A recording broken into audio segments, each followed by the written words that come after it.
परभणीत पिकांचं मोठं नुकसान झालेलं आहे आणि मात्र शेतकऱ्यांना अद्याप भरपाईच मिळाली नाहीये। कृषी मंत्र्यांसह अनेक नेत्यांचे दौरे होत आहेत, मात्र शेतकरी मदतीपासून वंचित राहत आहेत। 8 दिवसात मदत न मिळाल्यास मोर्चा काढू असा इशारा शेतकऱ्यांनी दिलेला आहे।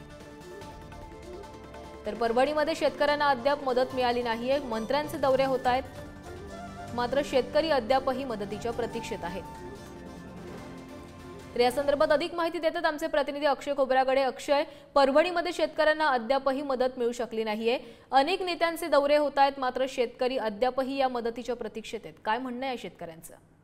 नक्कीच परभणीमध्ये मोठ्या प्रमाणात पाऊस झाला होता। या पावसामुळे शेतकऱ्यांचे सोयाबीन कापूस पिकाचे नुकसान झाले होते। त्यानंतर राज्याचे कृषी मंत्री धनंजय मुंडे असतील, यांच्यासोबतच आदित्य ठाकरे, संजय राऊत, विरोधी पक्षनेते दानवे आणि राजू शेट्टी, छत्रपती संभाजीराजे, बच्चू कडू यांनी परभणीचा दौरा केला। यासोबतच मदत व पुनर्वसन मंत्री अनिल पाटील यांनी देखील दौरा केला आणि शेतकऱ्यांना तात्काळ मदत देऊ असे आश्वासन दिले।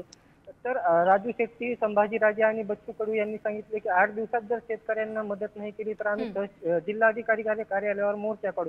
याला जवळपास 1 महिन्याचा कालावधी ओलांडला आहे। अद्यापर्यंत शेतकऱ्याला पीक विम्याची 25% अग्रिम रक्कम सुद्धा मिळालेली नाही। त्यामुळे परभणी जिल्ह्यातील शेतकरी आता मोठ्या प्रमाणात अडचणीत सापडलेला आहे। यासोबतच सातत्याने परभणीमध्ये परतीचा पाऊस नक्कीच अक्षय, तर आता शेतकऱ्यांनी इशारा दिलेला आहे आंदोलनाचा। तर या इशाऱ्यानंतर आता सरकार आता तरी या शेतकऱ्यांना मदत देत आहे का याकडे लक्ष लागलेलं आहे। तुर्तास धन्यवाद।